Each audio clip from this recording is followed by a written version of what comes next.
Bonjour à chacune et chacun de vous. Voilà que nous entrons dans ce temps spécial qu'est l'Avent. 4 semaines qui nous aideront à cheminer vers Noël. Pendant plusieurs années, j'étais aumônier en milieu carcéral. Parler du thème de l'Avent et de Noël était des plus délicats. Pour cette clientèle, les moments les plus difficiles au cours de l'année, c'était d'anticiper la fête de Noël en prison, séparés de leur famille et des amis. Ce temps de réjouissance était vraiment appréhendé. Le mal intérieur, l'ennui et surtout la solitude sont des poids lourds à porter, spécialement pour toute personne qui vit une souffrance, un temps de maladie, un amour brisé, un deuil. En ce début de l'Avent 2024, il en est peut-être un peu de même pour nous. Les cœurs ne sont pas encore à la fête pour diverses raisons. La situation actuelle avec ces conflits meurtriers nous fait craindre pour le présent et pour l'avenir. Où trouver et nourrir notre espérance en ces temps incertains? Pour ce premier dimanche de l'Avent 2024, la lecture biblique nous aide à regarder le présent et l'avenir avec une espérance renouvelée. Oui, un avenir est possible. Nos ancêtres dans la foi nous le rappellent à partir de leurs propres expériences. Dans la première lecture, le prophète Jérémie annonce la réalisation des promesses que le Seigneur a faites à son peuple, victime de la violence. C'était au temps du siège meurtrier de Jérusalem par le roi Nabuchodonosor. Que de souffrances endurées, que d'inquiétudes face à l'avenir. Plus rien ne semblait possible. Dieu aurait-il abandonné son peuple? Dieu avait-il oublié ses promesses?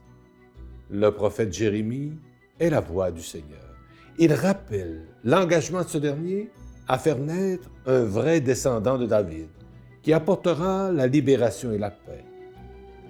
En Jésus, Dieu sauveur, nous reconnaissons ce descendant de David, un sauveur né pauvre parmi les pauvres et les exclus de la terre. Au cours de ces années de ministère, Jésus a indiqué des chemins de vie vers le royaume. Il a aussi donné sa vie par amour sur la croix. Aujourd'hui encore, il continue de souffrir. Il fait sienne les misères, les injustices et les guerres meurtrières de notre époque. Il nous accompagne. Il nous indique des chemins de justice et de paix.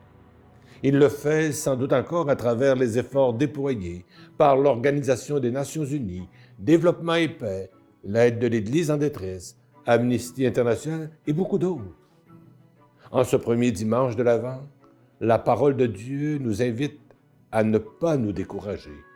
Nous faisons face à des situations difficiles qui semblent bloquées et dont le dénouement est incertain. Dans l'Évangile, Luc utilise le genre apocalyptique, assez habituel à cette époque. Son objectif n'est pas de faire peur, en faisant imaginer des scénarios d'épouvante face à l'avenir.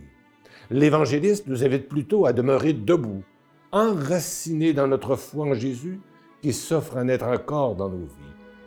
Face aux nombreux défis, relevons la tête, demeurons à Golgotha. Rappelons-nous que tout petit geste en faveur de la non-violence et de la paix est important.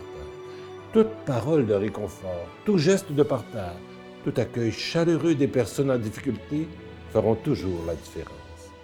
Voilà des chemins de paix, des chemins d'avant 2024. Bon dimanche, bonne semaine, bon temps d'avant.